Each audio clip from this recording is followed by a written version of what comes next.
Welcome to everyone. जैसे कि देख पा रहे हैं पेपर 8 जो कि हमारा चैप्टर 3 है, system of linear algebra equation. ठीक है, तो यहाँ से क्वेश्चन डेफिनेटली आते हैं, वो भी 20 मार्क्स के क्वेश्चन आते हैं। अगर विश्वास नहीं हो रहा है तो देखिए, आपके पास अगर क्वेश्चन होगा तो क्वेश्चन से आप लोग देखे ही होंगे कि यहाँ से क्वेश्चन आते हैं, जो कि चैप्टर 3 है ये हमारा। ठीक है, और ये हम करवा चुके हैं, चैप्टर 1, 2 करवा चुके हैं, चैप्टर 3 अब हम करवा रहे हैं। ठीक है, और पर डे ये वीडियो अपलोड होगी, और सुबह तो होती है लाइव क्लास और शाम को ये वीडियो अपलोड होगी, तो आप जाके वहां से कर सकते हैं, पूरा कवर हम करवा देंगे ना। देख पा रहे हैं यहाँ पे बोला गया क्या, solve the following equation by Gauss elimination method. ठीक है, तो आज हम स्टार्ट कर रहे हैं यहाँ पे गॉस एलिमिनेशन मेथड, एंड इसी को बोलता है बैकवर्ड सब्स्टिट्यूशन मेथड भी बोला जाता है। ठीक, दो नेम है इसका, तो कंफ्यूजन नहीं होइएगा। ठीक है, गॉस एलिमिनेशन मेथड या फिर इसको बोला जाता है बैकवर्ड सब्स्टिट्यूशन मेथड। तो बैकवर्ड सब्स्टिट्यूशन भी डायरेक्टली बोला जाता है।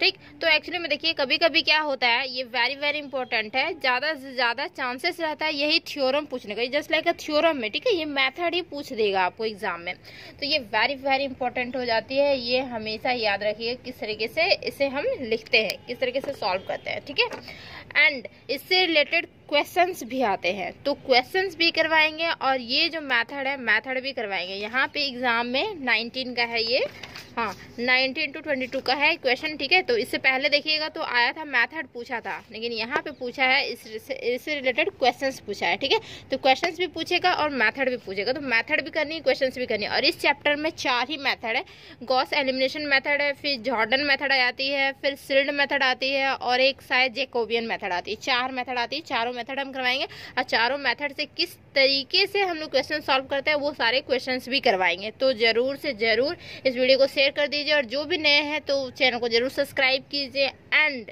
लाइक जरूर कीजिएगा। ओके, तो चलिए देखते हैं इसको कैसे सॉल्व करते हैं, इस मेथड को किस तरीके से लिखते हैं। ओके, तो इसका प्रूफ लिखेंगे। प्रूफ किस तरीके से होगा देखिए, इन दिस मेथड, ये जो हमारा गॉस एलिमिनेशन मेथड है, एलिमिनेशन मतलब समझ में आ रहा है, एलिमिनेशन से नेम से समझ में आ रहा हो कि एलिमिनेट कर रहे होंगे कुछ। ठीक है, एलिमिनेट कर रहे हैं। तो इन दिस मेथड ये सारी लैंग्वेज आपको लिखनी होगी, लैंग्वेज लिखेंगे तभी आपको मार्क्स मिलेगा। वो 20 मार्क्स का होता है, कम नहीं होता है, 10 मार्क्स का नहीं आता, 20 मार्क्स का आ जाता है। ठीक है, तो इन दिस मेथड क्या है, द वेरिएबल, इसमें देखिए वेरिएबल जानते हैं और कांस्टेंट जानते हैं ना। देखिए एक्चुअली में क्या होता है कि आप लोग को लीनियर इक्वेशन पता है, लीनियर इक्वेशन क्या होती है, इस तरीके से कुछ था क्या, ax = b के फॉर्मेशन में ऐसा कुछ था लीनियर इक्वेशन, जैसे कि लीनियर इक्वेशन दिस वन। ठीक है, क्या है यहाँ पे x + y + z, ठीक, दिस = 3, तो ax हो गया, मतलब यहाँ पे हमारा ये टर्म्स आते हैं दिस वन, एंड इसके साथ वेरिएबल्स हैं, तो ये वेरिएबल्स हमारे हैं ही। ठीक है, और इसके साथ कांस्टेंट तो है, तो a जो है वो कांस्टेंट है और ये वेरिएबल है। ठीक है, इस तरीके से है, एंड दिस = b, b जो है वो यहाँ पे वैल्यूज है जो कि हमारा 3 है। ठीक है, तो ax = b इस फॉर्मेशन में हमारा होता है, और ये एग्जाम्पल हो सकता है, या फिर यहीं पे जो क्वेश्चन लिखा है ना यही हमारा एग्जाम्पल है, दिस वन 3z दिस = 10, तो ये भी हमारा एक एग्जाम्पल होगा। तो this is linear equation. Okay, तो ये हमारा लीनियर इक्वेशन, तो इन दिस मेथड, और ये हमारा वेरिएबल होता है, ये हमारा कांस्टेंट होता है। ठीक है, वेरिएबल मीन्स इसकी वैल्यू चेंज हो जाएगी, एक्स वाई जेड की वैल्यू में निकालनी पड़ती है, वो चेंज हो जाएगी, एंड जो कांस्टेंट होता है वो कांस्टेंट ही होता है, 2 2 3 3, और उसके अलावा कुछ और हो ही नहीं सकता। ठीक है, तो देखिए यहाँ पे इन दिस मेथड लिखिए, then the variable from a system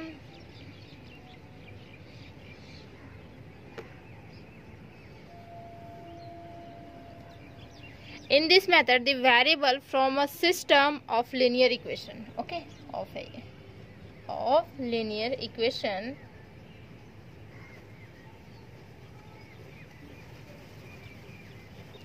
are eliminated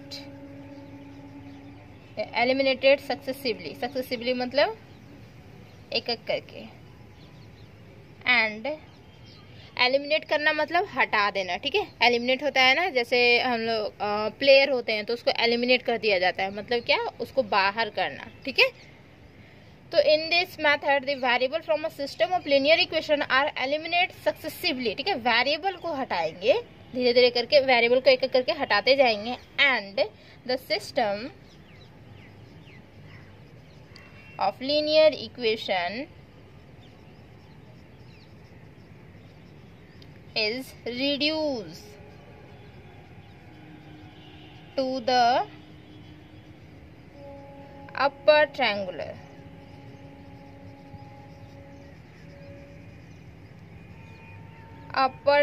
system में रिड्यूस हो जाएगा, by which upper triangular system, समझ में आ रहा है? ऐसे जैसे हमारा एक्स वाई जेड है और यहाँ पे 2 मान लेते हैं, तो यहाँ से ये सेकेंड वाला पार्ट से यहाँ से x हटा देंगे और यहाँ मान लेते हैं थर्ड वाला भी है, ठीक है। 3 हमारे सिस्टम दिए लीनियर इक्वेशन, तो 1 2 और 3, तो यहाँ से भी हट गया, यहाँ से भी हट गया, फर्स्ट वाले पार्ट पे रखेंगे, ठीक है। देन उसके बाद क्या है, यहाँ पे हमारा y रहेगा और यहाँ पे हमारा मान लेते हैं 2y है, यहाँ पे 3z है, दिस इज इक्वल टू 4। तो यहाँ से क्या हुआ कि यहाँ y रखे, ठीक है, और यहाँ से y हटा दिया, अब यहाँ पे z, तो मान लेते हैं यहाँ z है, दिस इज इक्वल टू 3 है, ठीक। तो देन तो देखिए, तो यही होता है हमारा अपर ट्रायंगल सिस्टम, दिस वन। इस तरीके से बन जाएगा ट्रायंगल, कुछ इस तरीके से बनेगा दिस वन, ठीक है। ये हमारा अपर ट्रायंगुलर सिस्टम बन जाता है। क्लियर? ऐसे तो आप लोग क्वेश्चन सॉल्व किए होंगे पहले ही, बट क्या होता था कि वहाँ पे 2 हमारे लीनियर इक्वेशन होते थे, ठीक है, और बहुत इजीली हो जाता था, और 3 भी थे शायद, सेमेस्टर 3 या फिर 4 में है वो सॉल्व करने का। तो यहाँ पे क्या है कि यहाँ पे मेथड्स में कन्वर्ट कर दिया गया, किस किस मेथड से हम लोग उसको सॉल्व कर सकते हैं, ठीक है। 4 मेथड है, उससे सॉल्व कर सकते हैं। तो वही होती है हमारी अपर triangular system, by which the variable can be determined by back substitution। अभी जस्ट बताया ना कि यहाँ पे था z इक्वल टू 3 लिख दिए थे, तो मतलब क्या हुआ कि वही बोल रहा है कि वेरिएबल जो होगा वो डिटरमाइन करेंगे बैक सब्स्टिट्यूशन में, पीछे से। तो z की वैल्यू आ जाएगी, फिर सेकेंड वाला में जाएंगे तो वहाँ z का वैल्यू पुट आउट कर देंगे, तो वहाँ से y का वैल्यू आ जाएगा, फिर y और z का वैल्यू है तो फिर फर्स्ट वाले इक्वेशन में जाएंगे, देखेंगे वहाँ से x का वैल्यू आ जाएगा, जब y और z का वैल्यू पुट आउट कर देंगे। तो इसी को बोलता है कि हम लोग वेरिएबल डिटरमाइन कर देंगे कहाँ से, पीछे से, बैक सब्स्टिट्यूशन से, ठीक है। पीछे की ओर से हमारा क्या हो जाएगा, वेरिएबल्स सारे वैल्यूज आ जाएंगे, ठीक। तो this method describe as follows, देखिए किस तरीके से है, ठीक है। तो let us consider system of linear equation, यहाँ नीचे लिखिए, let us consider a system of a linear equation, जो कि है इस तरीके से ax इक्वल टू बी की फॉर्मेशन में। इसे इक्वेशन हम 1 कंसीडर कर लेते हैं, ठीक है, इस फॉर्मेशन में है। देन यहाँ पे हम लोग करेंगे एज्यूमिंग, मतलब मानेंगे क्या है, ये जो a है ना हमारा जो कांस्टेंट टर्म है वो कभी भी 0 नहीं होगा। अगर 0 हो जाएगा तो वो तो ऑटोमेटिकली हट जाएगा, तो वो 0 कभी भी नहीं होगा, ठीक है। एज्यूमिंग है ये, ओके। एज्यूमिंग दैट, क्या एज्यूम कर रहे हैं कि ये जो a है, ठीक, this is does not equal to 0, ये a does not equal to 0। Then ये हम इरेज कर दें ऊपर, देखिए ये मोस्ट इम्पोर्टेंट है, ये जरूर करके जाइएगा, और इससे रिलेटेड क्वेश्चंस तो करनी ही करनी है। बहुत इजी है क्वेश्चन सॉल्व भी करवाएंगे, बहुत इजी लगेगा, ओके। देन तो ए जो मोड हुआ वो क्या है कि डज नॉट इक्वल टू 0, तो इक्वेशन 1 जो हमारा है इस फॉर्मेशन को कैन बी रिटन एज, किस तरीके से लिखते हैं देखिए। तो यहाँ पे जो हमारी फॉर्मेशन होती है, तो ये जो फर्स्ट कॉलम और फर्स्ट रो होते हैं A11 x1, फिर क्या होती है A12 x2, A13 x3, इस तरीके से होती है कुछ दिस वन। और यहाँ पे हो जाएगा A1n, क्योंकि ये हमारा फर्स्ट, ये दिखाता है क्या, रो को दिखाता है ना, ये रो को दिखाता है। जो फर्स्ट वाला जो वैल्यूज लिखते हैं वो रो होता है, सेकेंड वाला जो होता है वो कॉलम होता है, कॉलम ऐसे ऐसे होते हैं, ठीक है, और रोज हमारा ऐसे जाता है, ठीक है, हॉरिजॉन्टल। तो A1n और हमारा क्या होगा xn, क्योंकि x1 x2 x3 से लेके चला तो n तक चला, ठीक है, n कॉलम्स हो गए, this is and this is value हम मान लेते हैं b1। फिर यहाँ पे देखिए, यहाँ पे जो होगा सेकेंड रो में क्या होगा A21 होगा ना, A21 x1 प्लस यहाँ पे A22 x2 A23 x3, इस तरीके से होगा A2n xn, this is equal to पे 2 ले लिया। फिर यहाँ पे क्या होगा, A31x1, A32x2, A33x3 होगा।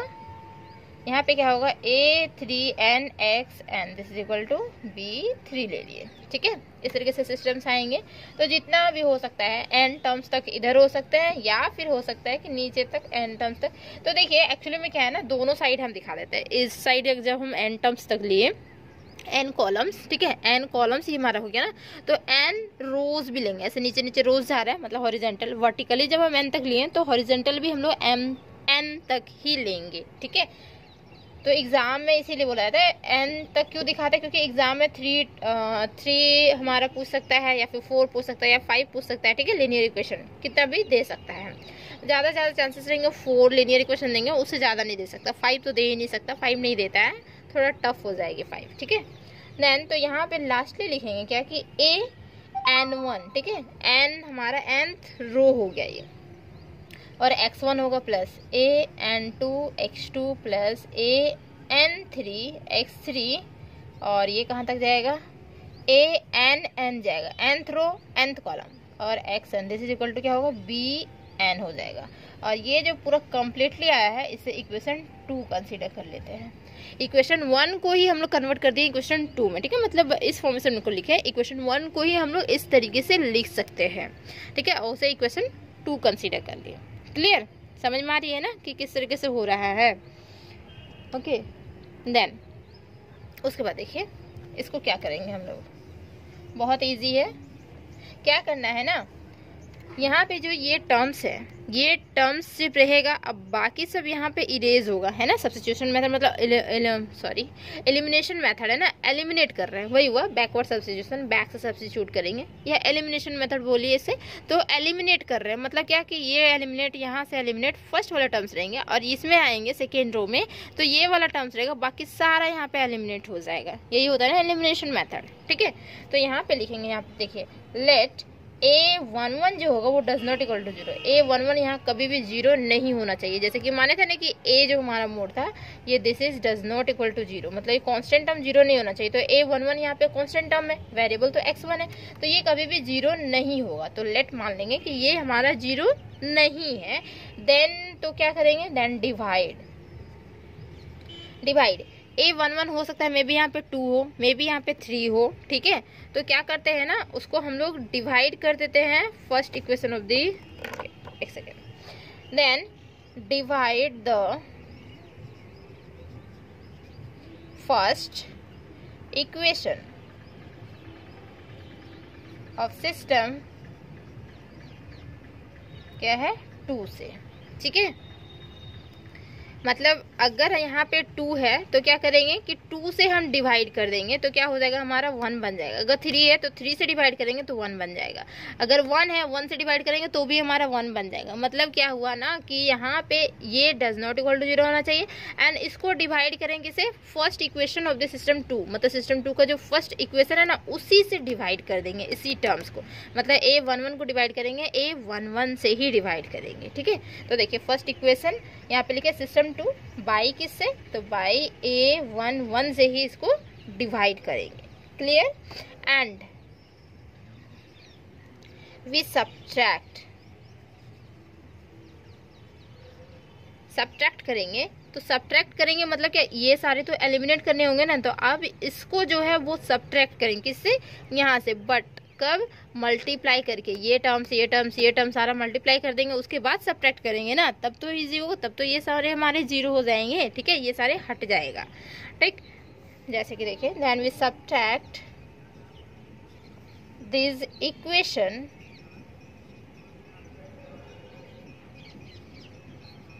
आफ्टर मल्टीप्लाई बाय, कैसे मल्टीप्लाई करेंगे, 2 1 से, A31 से, ठीक है, और यहाँ पे AN1 से मल्टीप्लाई करने के बाद इक्वेशन,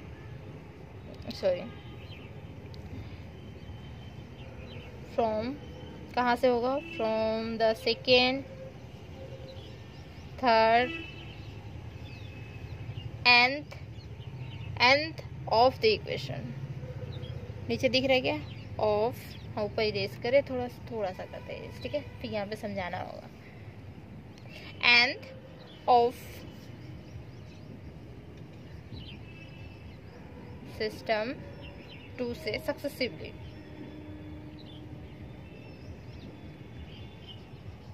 सक्सेसिवली हम सब्ट्रैक्ट करते जाते हैं। देखिए यहाँ पे क्या था कि जो फर्स्ट पार्ट था ये हमारा does not equal to 0, then इसको हम लोग डिवाइड किए किससे, A11 से हम लोग डिवाइड कर दिए, तो क्या हो गया हमारा 1 बच गया, यहाँ पे 1 बच गया, ठीक है।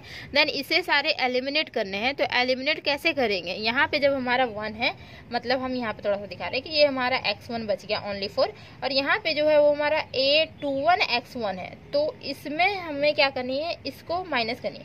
कैसे करेंगे माइनस, तो इसमें जो है टर्म्स वो A21 को क्या करेंगे, मल्टीप्लाई कर देंगे, देन उसके बाद ये सब्ट्रैक्ट करेंगे। मतलब क्या हो जाएगा, ये टर्म्स जो है वो हमारा हो जाएगा A21 x1, फिर ये माइनस करेंगे, माइनस A21 x1, तो ये टर्म जो होगा यहाँ आएगा। तो ये टर्म देख रहे हैं दोनों आपस में माइनस हो जा रहा है, मतलब माइनस दिस प्लस माइनस, ये हमारा टर्म 0 बन गया, तो ये पूरा कम्प्लीटली 0 बन जाएगा। इसी तरीके से क्या होगा कि ये थर्ड वाले, जो ये थर्ड वाला है, थर्ड वाला भी इसी तरह से करेंगे। A31 जो है यहाँ पहले मल्टीप्लाई करेंगे, देन उसके बाद ये टर्म्स को पूरा माइनस कर देंगे, तो ये टर्म्स भी 0, इस तरह के सारे टर्म्स 0 हो जाएंगे, यहाँ तक पूरा 0 हो जाएगा। बोलने का मतलब ये है, ठीक है। तो जो हमारा सिस्टम बन जाएगा, ये जो पूरा कम्प्लीटली सिस्टम हो जाएगा, वो कन्वर्ट किस तरीके से हो जाएगा, देखिए सक्सेसिवली हो गया। देन वी गेट, इसे हम इरेज कर दें, ये इरेज करते हैं,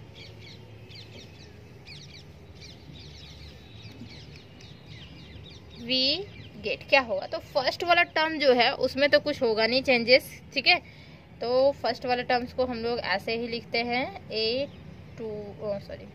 2 है ना, x2 प्लस A13 x3, ये तो एज इट इज रहेगा ऐसे ही, ठीक है।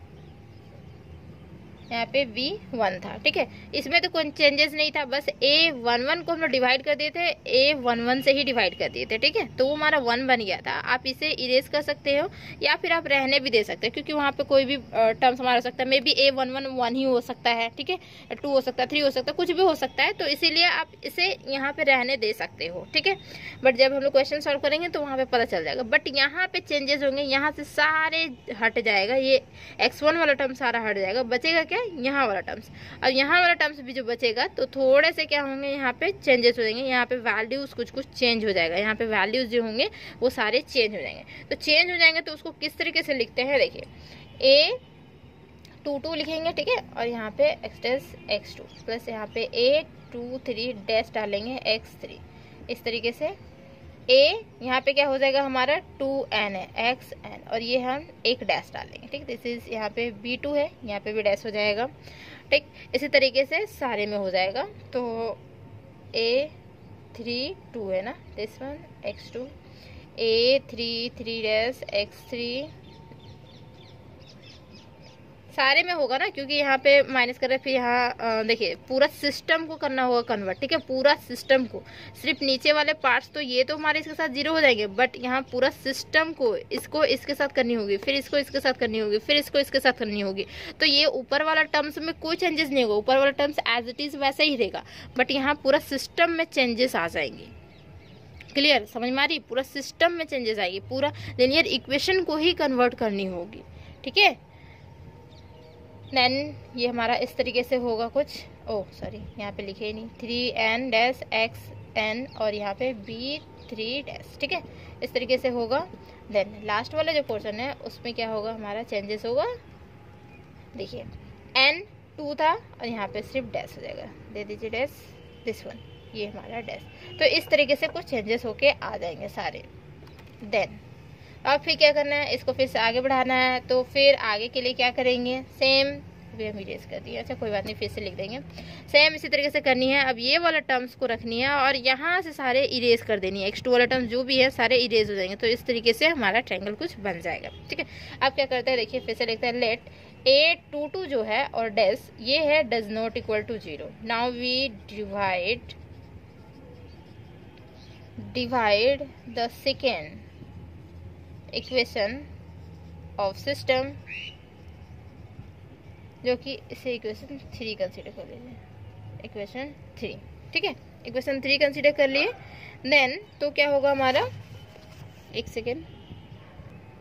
देन देखिए उसके बाद क्या करनी है, ये टर्म्स को, ठीक है, सिस्टम जो हमारा है वो एक्चुअली में क्या है 3 बाई किससे A22 और डैश, ये जो हमारा वैल्यू आया है उससे and we subtract this equation after multiplying. Same वही लैंग्वेज लिखनी है बाई किससे, तो देखिए A32 डैश से फिर क्या है ऐसे जाएगा, डायरेक्टली कर सकते हैं AN2 डैश, मतलब यहाँ जो वैल्यूज लिखे हैं वो डायरेक्टली आप लिख सकते हैं, ठीक है। या फिर इसके बाद वाला भी वैल्यू तो पता होगा ही, 42 होगा, ठीक है, 32 डैश है तो 42 डैश होगा, फिर 52 डैश होगा, इस तरीके से। तो यहाँ पे N2 डैश तक हो जाएगा फ्रॉम द किससे, ये थर्ड फोर्थ फिफ्थ से लेके एन तक, ठीक है। थर्ड नीचे दिख रही है, फ्रॉम थर्ड फोर्थ कहाँ तक, nth, ठीक है, nth equation, sorry nth equation and we get, हमें मिलेगा क्या, तो देखिए ये जो फॉर्मेशन होगी इक्वेशन 3 वो चेंज जाएगी इक्वेशन 4 में। तो किस तरीके से होगा, तो फर्स्ट में तो हम लोग कुछ किए ही नहीं, सेकेंड भी जो होगा वो एज इट इज होगा, थर्ड में हमारे चेंजेस हो जाएंगे। थर्ड वाले जो टर्म्स है ये यहाँ से इरेज हो जाएगा, आप लोग लिख सकते हैं यहाँ से ये पूरा कम्प्लीटली इरेज होगा, और देखिए ये प्लस वाले हटा दीजिएगा, ठीक है, यहाँ से इरेज होगा एंड यहाँ पे चेंजेस हो जाएंगे। तो क्या हो जाएगा, यहाँ पे कुछ वैल्यूज डबल हो जाएंगे, कुछ यहाँ वैल्यूज आ जाएगा, यहाँ पे कुछ वैल्यूज डिफरेंट हो जाएंगे, यहाँ डबल डैश से डिनोशन दिखा देंगे, ठीक है, इस तरीके से डबल डैश से डिनोशन दिखाएंगे। इसी तरीके से ये कंटिन्यू होते जाएगा। अब क्या करनी है, यहाँ वाले टर्म्स को does not equal to 0 and यहाँ से डिवाइड करेंगे, देन उसके बाद क्या करनी है, यहाँ वाले टर्म्स ये हट जाएगा, उसके बाद बच जाएगा इधर वाला टर्म्स। इससे ऐसे करते करते क्या होगा, फाइनली यहाँ तक ये जो लास्ट वाला टर्म्स होगा ना यहाँ तक बचेंगे। तो मतलब क्या होगा, अपर ट्रायंगुलर इस तरीके से सिस्टम बन जा रही है, इस तरीके से बनेगी, ठीक है। तो इसको रिपीट करते जाएंगे, वैल्यूज लिखेंगे, देखिए यहाँ लिखे, उसके बाद ये पूरा कंप्लीटली लिखिए, ठीक है। यहाँ सिस्टम, यहाँ ये वाला टर्म सब हटाइए, देन वी गेट करके ये हमें मिलेगा, ओके। देन हम इसे इरेज कर दे रहे हैं, देखिए, एंड थोड़ा सा इरेज, उसके बाद लिखनी है repeating this process we get a upper triangular system, upper triangular system हमें मिलेगा। तो देखिए अपर ट्रायंगुलर सिस्टम को किस तरीके से लिखा जाता है ये लिख लिए ना, ये बहुत इजी है, ठीक है। फर्स्ट वाला वैसा ही रहेगा, सेकंड वाला वैसा ही रहेगा, थर्ड में हमारे चेंजेस हो जाएंगे, थर्ड फोर्थ फिफ्थ से लेके एन तक चेंजेस हो जाएंगे। बस जल्दी से लिख लीजिएगा, वीडियो पॉज करके भी लिख सकते हैं आप, ठीक है। देन उसके बाद देखिए ये जो सिस्टम हो गया कम्प्लीटली जो चेंजेस हो गए अपर ट्रायंगुलर सिस्टम में, उसको हम लोग डिनोशन करते हैं सी से, ठीक है।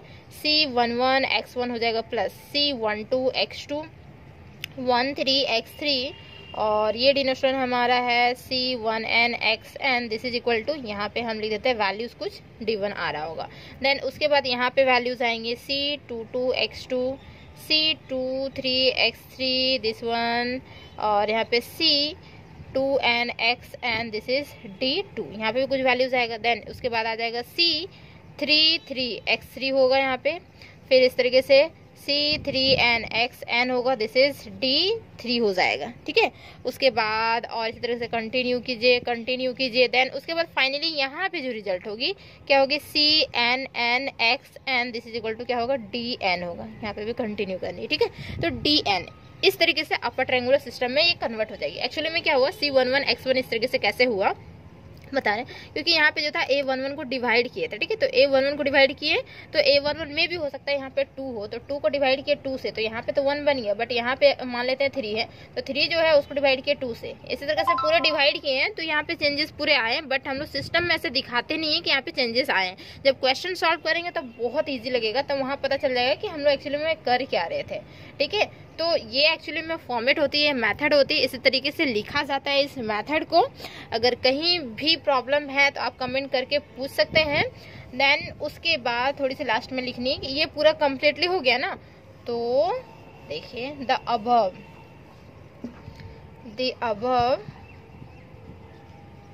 फॉर्म जो हमारा ये फॉर्म बना है, ये जो the above form is called क्या है, अपर ट्रायंगुलर सिस्टम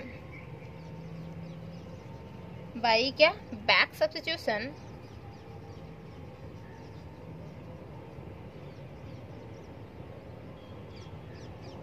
ठीक है, बैक सब्स्टिट्यूशन